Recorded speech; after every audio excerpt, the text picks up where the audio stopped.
Hello everyone, welcome to Sri Ram's IS YouTube channel. I hope you all are doing well. Things are fine at your place.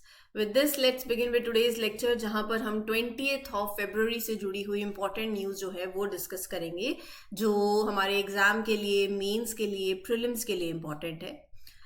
Brief लेते हैं पहले कि क्या कुछ है जो इस सेशन के अंदर कवर करना है. So there is this index in front of you. Let me give you a brief of it. Melghat tiger reserve कहाँ पड़ता है? मैप आपका होमवर्क सीधा सीधा आज आपको मिल गया है. तो जो जो टाइगर रिजर्व न्यूज में चलते जाते हैं वो हम कवर करते जाते हैं. आज ऐसा होगा, मैप मैं आपको दिखाऊंगी और मैं आपको मैप में ये भी दिखाऊंगी कि अगल बगल वाले अभी तक जो मैं आपको होमवर्क देती आई थी वो सारे टाइगर रिजर्व्स आसपास पड़ते हैं, तो वो आपको कवर करने ही पड़ेंगे और वो हम कवर कर भी चुके हैं. मैप आई शो यू, ठीक है. बट जिन्होंने जो खुद से मैप प्रैक्टिस नहीं कर रहे हैं, चाहे मैं आज आपको मैप दिखा दूं, बट फिर भी आप अपने मैप में सारा कुछ देखेंगे, सारे टाइगर रिजर्व्स, और उसको लोकेट भी करना है. जो आप एक अपना खुद का मैप जो होता है 2-3 रुपए का आता है, वो वॉल पे पेस्ट करो और वहां पर लोकेट करते चलो, ठीक है. जूट इंडस्ट्री के बारे में पढ़ेंगे, promotion of jute industry, development of jute industry के बारे में पढ़ेंगे, क्योंकि recently standing committee on labor, textile and skill development, they presented basically 53rd report. It was 53rd report on development and promotion of jute industry. तो report के क्या highlights हैं वो देखेंगे, क्या डेवलपमेंट हुआ है, और जूट के बारे में पढ़ेंगे जो आपके प्रीलिम्स के लिए इंपॉर्टेंट हो जाता है. तो जीएस पेपर 3 से आप इसको लिंक कर सकते हो, ठीक है जी. इंडियाज रिन्यूएबल एनर्जी लैंडस्केप, तो रिन्यूएबल एनर्जी के बारे में पढ़ना है, फिर हमें बिल्कुल पढ़ना है. इंडिया का रिन्यूएबल एनर्जी विजन जो है, सो रिसेंटली IREDA, इसके बारे में हम बात करेंगे. So Indian renewable energy development Agency, it addressed a webinar, एक वेबिनार एड्रेस किया that was organised by World Bank. तो it was shedding light on India's renewable energy landscape. तो दैट इज व्हाई ये न्यूज में है, और ये आपके जीएस पेपर 2 से लिंक होता है, ये आपके जीएस पेपर 3 से लिंक होता है, तो इसके बारे में पढ़ेंगे. फिर आपके जीएस पेपर 1 से ये लिंक होता है, दैट इज ज्ञानपीठ अवार्ड. कैसे अवार्ड है, किसे दिया गया है, वो डिस्कशन होगी. प्रीलिम्स के पॉइंट ऑफ व्यू से तो एवरी आर्टिकल वैसे भी इंपॉर्टेंट है ही. मोरोधारो, बेसिकली ये जो जगह है जिसके बारे में हम पढ़ेंगे, ये आप इसको कनेक्ट करिए विद योर हड़प्पन सिविलाइजेशन, तो उसके बारे में भी आज हम पढ़ेंगे. तो ये पूरा आर्टिकल रहने वाला है. वैसे भी हड़प्पन सिविलाइजेशन अगर आप प्रीवियस ईयर पेपर देखें तो यूपीएससी उससे सवाल पूछती रहती है, ठीक है कि नहीं. तो इसीलिए अब आई होप कि यू ऑल आर रेडी, आपको एक आइडिया लग गया है कि कैसे हम इस सेशन में प्रोसीड करने वाले हैं.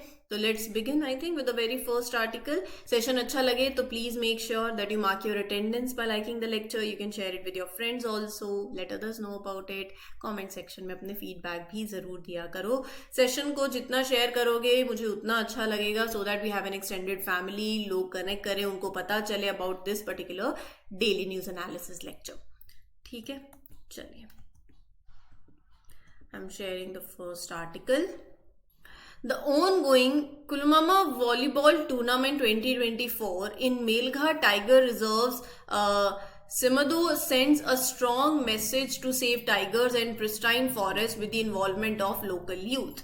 तो हमारे लिए इम्पोर्टेंट है मेलघाट टाइगर रिजर्व के बारे में पढ़ना, right? It's a whole ecosystem where different kinds of plants, animals, rivers, है कि नहीं, with that ecosystem it comprises of, and a volleyball tournament is happening there is a way to get local young people involved in protecting this special place and tigers that live there. तो हमारे लिए तो देखो important है, हम इसके बारे में पढ़ें. बॉर्डर पे पड़ता है, महाराष्ट्र वाले बॉर्डर पे पड़ता है. अभी कुछ टाइम पहले पेंच टाइगर रिजर्व न्यूज में था. क्यों न्यूज में था, कोई बता सकता है कमेंट सेक्शन के अंदर? तो जरूर मेंशन करना, हमने इसको पढ़ा भी था, पेंच टाइगर रिजर्व. तो why it was in news, देखो अब वो न्यूज में था तो आपको वो मालूम होना चाहिए था. अब वो मैंने आपको पढ़ा भी दिया था. इसके साथ साथ मैंने आपको बोला था कि बाकी जो अगल बगल और भी एरियाज हैं वो आपको मालूम होने चाहिए। तो आपने देखा या नहीं देखा वो आपकी, मतलब मैं क्या ही बोलूं आपका होमवर्क है। देखो, मैं जितना भी करो करो करो करो, जब तक दिल से नहीं आ रहा, मन से नहीं आ रहा, कोई फायदा नहीं है उस चीज का। सो इसीलिए आउट ऑफ इंटरेस्ट आप चीजों को देखो कि जब हमने पेंच टाइगर रिजर्व था, क्यों पढ़ा था? अगर याद हो तो it become countries first dark sky park. याद आ रहा है कुछ? तब मैंने आपको पेंच टाइगर रिजर्व पढ़ाया था। कुछ अभी हाल ही में कल परसों हमने कवल पढ़ा था, राइट? तो इधर अपना नवेगांव नागजीरा, कितनी बार जब हम ये पेंच पढ़ते हैं, कवल पढ़ते हैं, तो वो बॉर्डर एरिया में ही बता देते हैं कि यहाँ पर इसके नॉर्थ में ये लगता है, साउथ में ये लगता है, तो ये चीजें न्यूज में आ जाती हैं। तो अगर करते जाओगे तो इधर देखो जिम कॉर्बेट, पीलीभीत, दूधवा, इधर चलो अगर आप अपना उदांती, सीता नदी, इंद्रावती, शयाद्री, सारा एरिया आपने कवर किया हुआ है ये। तो वो आप कितना घूमो ये आप पे डिपेंड करता है, इसीलिए साथ साथ कवर करते रहा करो। तो ये जो मेलघाट टाइगर रिजर्व है, ये अमरावती डिस्ट्रिक्ट महाराष्ट्र के अंदर लोकेटेड है। और ये अगर आप देखेंगे तो Gawilgarh hill, it is located on the southern offshoot of Satpura hill range. Gawilgarh hill के पास ये लोकेटेड है, तो हिल का नाम न्यूज में है, तो ये थोड़ा सा आपको आइडिया होना चाहिए। It started, it was established as a wildlife sanctuary 1967 में। 1974 में इसे टाइगर रिजर्व डिक्लेयर कर दिया। तो पहला टाइगर रिजर्व है ये महाराष्ट्र का। और जो पहले 9 टाइगर रिजर्व थे जो नोटिफाई किए गए थे इन 73-74 अंडर प्रोजेक्ट टाइगर, तो ये उनमें से एक है। द नेम जो इसका पड़ता है Melghat, it means the Confluence of various Ghats, valleys, right? Vegetation अगर देखो तो ड्राई डेसिडियस है, ये इंपॉर्टेंट है। Dominant bye teak. रिवर की बात करें तो यहाँ पर ये कुछ 5 मेजर रिवर्स हैं, खंडू, खपरा, सिपना, गडगा, डोलर। तो ये सारी कुछ रिवर्स हैं, कैचमेंट एरिया है इन 5 नदियों का। सारी की सारी जो है ट्रिब्यूटरीज हैं, कौन सी रिवर की? ताप्ती नदी की ट्रिब्यूटरीज हैं। ठीक है जी। तो ताप्ती नदी एंड गाविलगढ़ रिज जो है सतपुरा रेंज की, they form the boundaries of the reserve. तो ट्राइब्स की अगर आप बात करें तो कोरकुस जो है वो लार्जेस्ट ट्राइबल कम्युनिटी है यहाँ पर। बाकी गावली कम्युनिटी, गोंड ट्राइब, ये कुछ अदर ट्राइबल कम्युनिटीज हैं। फ्लरा में यहाँ पे कुछ प्लांट्स आपके पास हैं जिसमें टीक डोमिनेंट है। फना में यहाँ पर sloth bear, leopard, sambar deer, langur, तो ये सारी स्पीशीज आपको देखने को मिलेंगी। And it is considered a stronghold of critically endangered forest owlet. ठीक है, तो ये कुछ इंपॉर्टेंट है, कुछ समझाने वाला ऐसा इसमें है नहीं, आप याद रख लीजिए बस कि ये बहुत इंपॉर्टेंट प्लेस है for the critically endangered forest also. It's one of the few places जहां पर still this type of owl lives and efforts are made to protect it and its habitat. So ये tiger reserve is not only home to tigers, it's also home to many other plants and animals and critically endangered species, right? With a rich diverse rich culture, different tribes हैं, so it's a special place that needs to be looked upon and it's protected. Sorted है। चलिए आगे बढ़े। अभी मैंने बताया था standing committee on labour, textiles and skill development presented 53rd report, किस पे? On development and promotion of jute industry. Jute industry जो है ये हमारी नेशनल इकोनॉमी का एक इम्पॉर्टेंट प्लेस ऑक्यूपाई करती है। ईस्टर्न रीजन में अगर आप देखोगे, particularly West Bengal में, so it is one of the major industries in the eastern region, jute industry. Jute को गोल्डन फाइबर बोलते हैं, ठीक है? It meets all the standards for safe packaging in view of being a natural, renewable, biodegradable, एक eco friendly product है। Potential बहुत है jute industry का। इंडिया की बात करूं तो India is a major player in global jute production. 70% world के जूट आउटपुट में इंडिया का कंट्रीब्यूशन है। तो मेजर इंडस्ट्रीज आपको ईस्टर्न रीजन में देखने को मिलेंगी। गोल्डन फाइबर इसे बोलते हैं। 70% जितना आउटपुट आता है वर्ल्ड का, उसमें 70% इंडिया का कंट्रीब्यूशन है। और इंडिया की jute industry approximately 3.7 lakh workers को एम्प्लॉय करती है, विद 90% ऑफ द प्रोडक्शन जो हम डोमेस्टिकली ही कंज्यूम कर लेते हैं। और 73% जूट इंडस्ट्री जो है वो वेस्ट बंगाल के अंदर कंसंट्रेटेड है। तभी मैं आपको बोल रही थी ईस्टर्न रीजन में, पर्टिकुलरली वेस्ट बंगाल में मेजर इंडस्ट्री है ये अपनी जूट इंडस्ट्री। तो अगर मैं इसके एक्सपोर्ट की बात करूं, प्रोडक्शन की बात करूं, जो आपके एग्जाम के लिए इंपॉर्टेंट है, जीएस पेपर 3 में आप यूज कर सकते हो ये डेटा। 2022-23 के अंदर प्रोडक्शन जो है जूट गुड्स की वो कितने, मतलब 1,02,46,000 के आसपास इतना मेट्रिक टन्स इट रीच। और एक्सपोर्ट जो है जूट गुड्स का वो बड़ा है। टोटल प्रोडक्शन में अगर आप देखें तो it is constituting approximately 14% of the total production. 56% का इंक्रीज है एक्सपोर्ट के अंदर, जो 2019-20 में हुआ है और जो अब हुआ अगर आप देखें तो 22-23 में, तो 56% का इंक्रीज हुआ है। कोई छोटी बात नहीं है ये। और ये जो एक्सपोर्ट बढ़ा है इसमें बहुत से फैक्टर्स कंट्रीब्यूट करते हैं। Increase demand, environment friendly. देखो, जब आप वर्ल्ड वाइड भी आप सस्टेनेबल प्रोडक्ट की डिमांड बढ़ती जा रही है, ऐसे प्रोडक्ट जो एनवायरमेंट फ्रेंडली हो, तो जूट तो उसमें सारे कॉलम्स में टिक टिक टिक हो रहा है, तो इसकी डिमांड बढ़ती जा रही है। इंडिया ने 121.26 thousand metric ton of raw jute जो है इसी सेम टाइम पे इंपोर्ट किया है। ठीक है। और जो इंपोर्ट हम करते हैं हाई क्वालिटी का, वो बांग्लादेश से आता है, which is utilized for in manufacturing of value added products। हमारी जो एक्सपोर्ट मार्केट है जूट की वो USA, France, UK, Netherlands, Germany, Belgium, Cote d'Ivoire, Australia, Spain, ये सारी जगहें हैं जहां हम मेजर एक्सपोर्ट करते हैं। बात यहाँ खत्म नहीं होती है। आपके मन में आना चाहिए कि क्या क्या चैलेंजेस आज भी जूट इंडस्ट्री फेस कर रही है। क्या चैलेंज फेस कर रही है बताइए, व्हाट डू यू थिंक? अगर मैं बोल रही हूं कि हम बांग्लादेश से अभी इंपोर्ट कर रहे हैं, तो मुझे एक चीज तो दिख गई ना कि there is insufficient raw material. आप जूट की कल्टीवेशन को बूस्ट करना चाह रहे हो, despite efforts to boost it, India आज भी स्ट्रगल कर रहा है with the insufficient raw material supply, right? Procurement issues आ जाते हैं फिर, मतलब आप इसमें ये ऐड कर सकते हो अपना। अच्छा, पेन एंड पेपर जरूर रखना अपने साथ, ये लिख सकते हो। प्रोक्योरमेंट इश्यूज आ जाते हैं, फिर उसमें मिडिल मैन का इन्वॉल्वमेंट जब हो जाता है तो कॉस्ट फर्दर बढ़ जाती है, right? So these are some of the major challenges. फिर उसके बाद जो हमारी मिल्स हैं, जो हमारी मशीनरी है, वो ऑब्सोलीट हो चुकी है। टेक्नोलॉजिकल अपग्रेड होना बहुत जरूरी है, और यही जो चैलेंजेस हैं वही हमारे वे फॉरवर्ड बन जाता है। Sorry for this writing, but purpose ये है कि आप सुन भी रहे हैं तो साथ साथ लिखते जाए, राइट? फिर उसके बाद अगर मैं एक और पॉइंट बोलूं तो लेबर इश्यूज भी हैं। फ्रीक्वेंट स्ट्राइक्स होती रहती हैं, लॉकआउट, डिस्प्यूट्स, तो ये सारी इशू हैं। इंफ्रास्ट्रक्चर, जब एक तो ये इंफ्रास्ट्रक्चर अपग्रेड है, और इंफ्रास्ट्रक्चर बॉटलनेक की भी मैं बात करूं तो ट्रांसपोर्टेशन के चैलेंजेस हैं, पावर सप्लाई इनएडुकेट है, तो ये चीजें इफेक्ट करती हैं। अब अगर आपके प्रीलिम्स के पॉइंट, ये मेंस में भी आजकल यूपीएससी कुछ भी पूछती है, तो इसीलिए ये आपके प्रीलिम्स में भी वो 4 ऑप्शंस डाल देंगी, but rather they go for applications, but mains के लिए तो इट इज वेरी इंपॉर्टेंट। अच्छा, जूट की बात करूँ ना तो उसको 25 to 35 डिग्री के आसपास का आप टेम्परेचर चाहिए रहता है। रेनफॉल उसको 150 to 250 सेंटीमीटर की रेनफॉल चाहिए रहती है।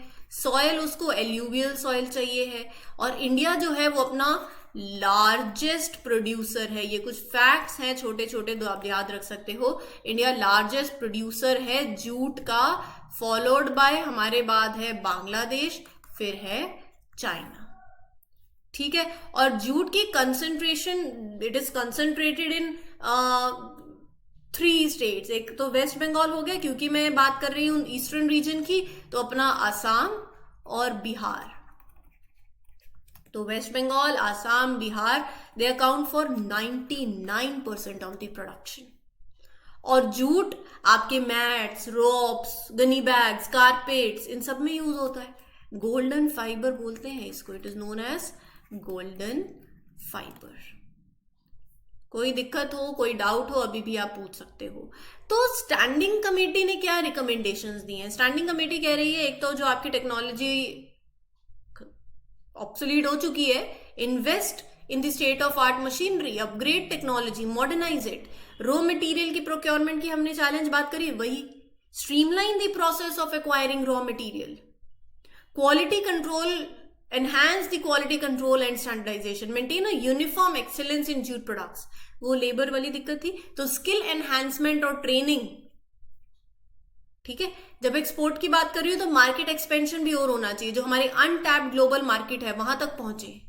और last but not the least, हर जगह यही होता है, रिसर्च एंड डेवलपमेंट की promotion, allocate resources for research endeavours, ताकि आप एडवांस्ड जूट रिलेटेड इनोवेशंस भी कर सके, राइट। ऐसी पॉलिसीज फ्रेम करो, पॉलिसी फॉर्मुलेशन ऐसा होना चाहिए that incentivise the jute cultivation and value addition to it. Financial assistance jute mills को एक्सटेंड करो, अवेयरनेस प्रोग्राम्स लेकर आओ regarding the eco friendly attribute, sustainability of jute, customers को एडुकेट करो कि जूट के प्रोडक्ट्स के क्या फायदे हैं, ठीक है जी। तो ये हो गया आपका इस पर्टिकुलर आर्टिकल की सारी इंफॉर्मेशन। अगले आर्टिकल पे चलते हैं। अगला आर्टिकल बेसिकली कह रहा है कि Indian renewable energy development agency IREDA ने एक वेबिनार एड्रेस किया जो वर्ल्ड बैंक ने ऑर्गेनाइज किया, that shed light on India's renewable energy landscape and its ambitious target to combat climate change while ensuring energy security. पहले तो मैं आपको IREDA के बारे में बता देती हूँ। IREDA एक मिनी रत्न कंपनी है, एक मिनी रत्न कंपनी है। कौन सी मिनिस्ट्री के अंदर आती है? Ministry of New and Renewable Energy, right. 1987 में it was set up as a specialised non banking finance agency. So एक नॉन बैंकिंग फाइनेंस एजेंसी की तरह it was set up for renewable energy sector. तो इसका main purpose है in renewable energy project financing, right. So ये इसका purpose है। IREDA के बारे में कोई डाउट हो तो you can ask me in the comment section. तो मैं अभी लिखी हुई बातें भी होंगी, मैं आपको सारी शेयर कर दूंगी, डोंट वरी, दोबारा बता दूंगी। बट पहले हम देख लेते हैं कि रिपोर्ट जो है, जो वेबिनार हुआ है, उसमें क्या क्या एड्रेस किया गया है। देखो, हमारे नेशनली डिटरमाइंड कॉन्ट्रीब्यूशन है कि अपने को एमिशन कम करना है। We need, India pledges to reduce the emission intensity of its GDP by 45% by 2030 from 2005 level, और अपने को अचीव करना है about 50% electric power installed capacity from non fossil fuel based energy resources by 2030।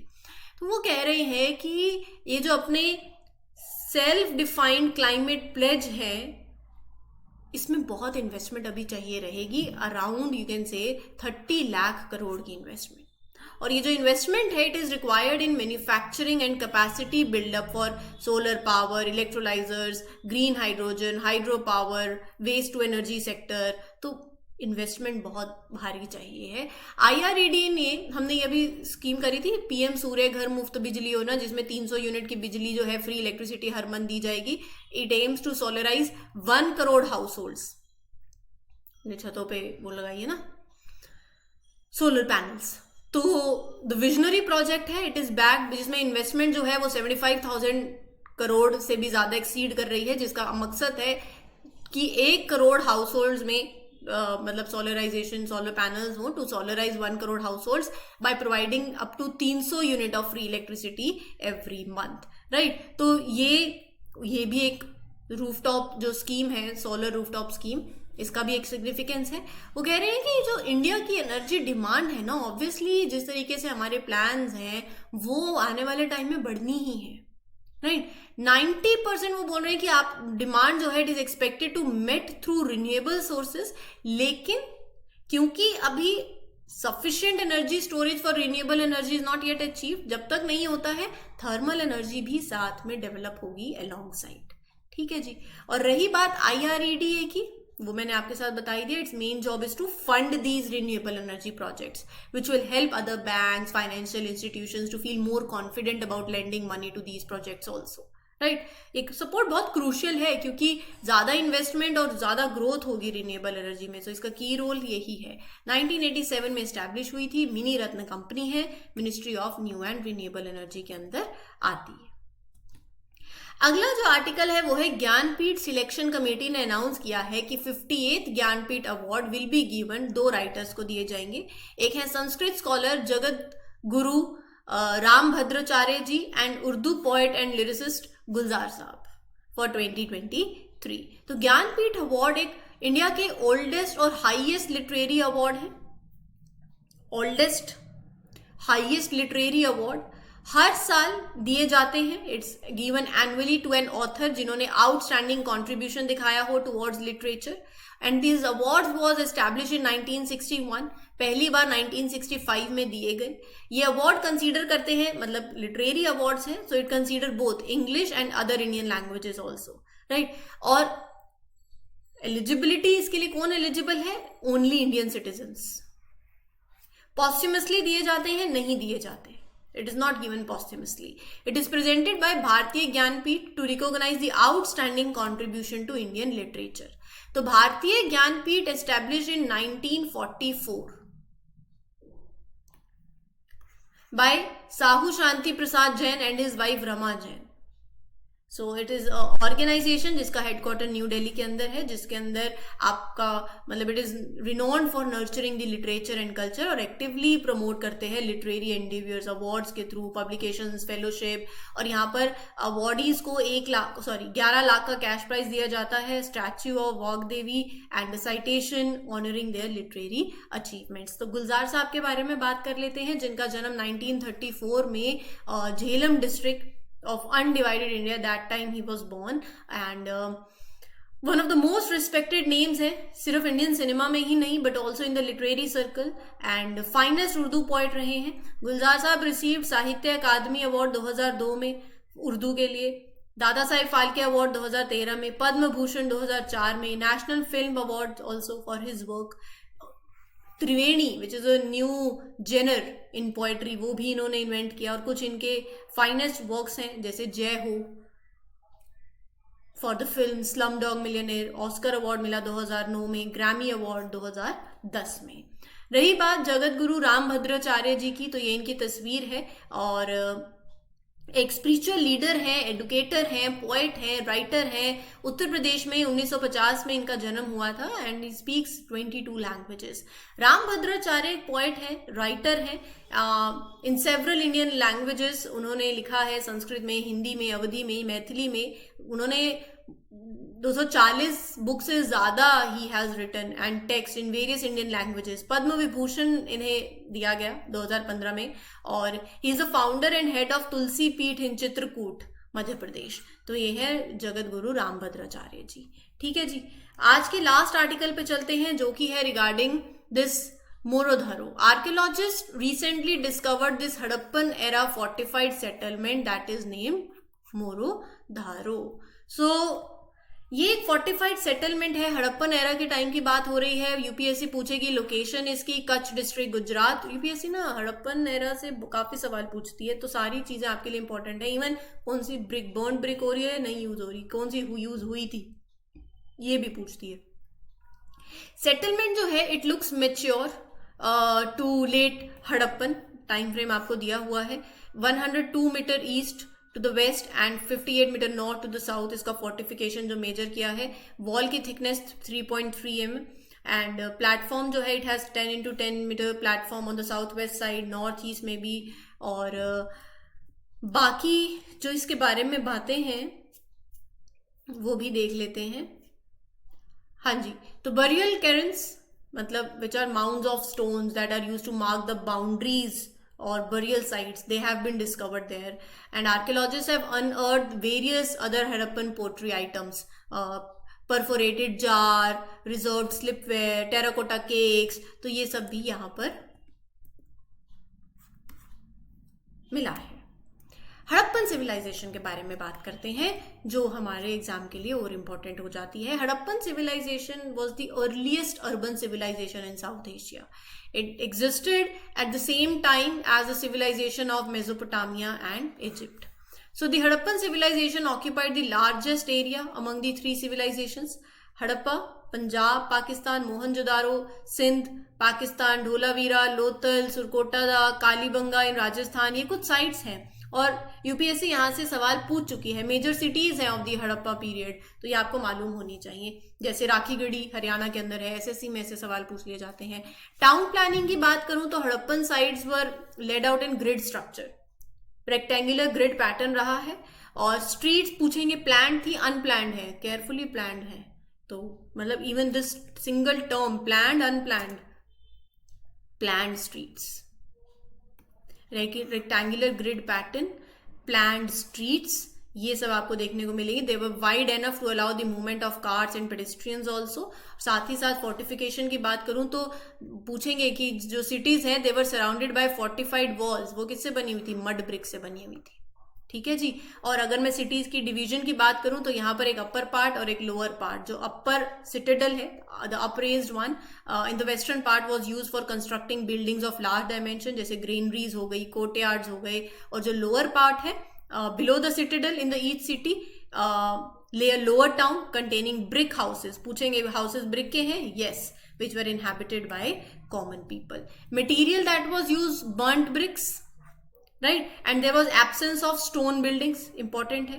residential area की बात करूं so the cities were divided into distinct residential areas. houses were made up of baked bricks, multiple stories रही हैं, multiple stories थी, ऐसे ही पूछती है UPSC सवाल।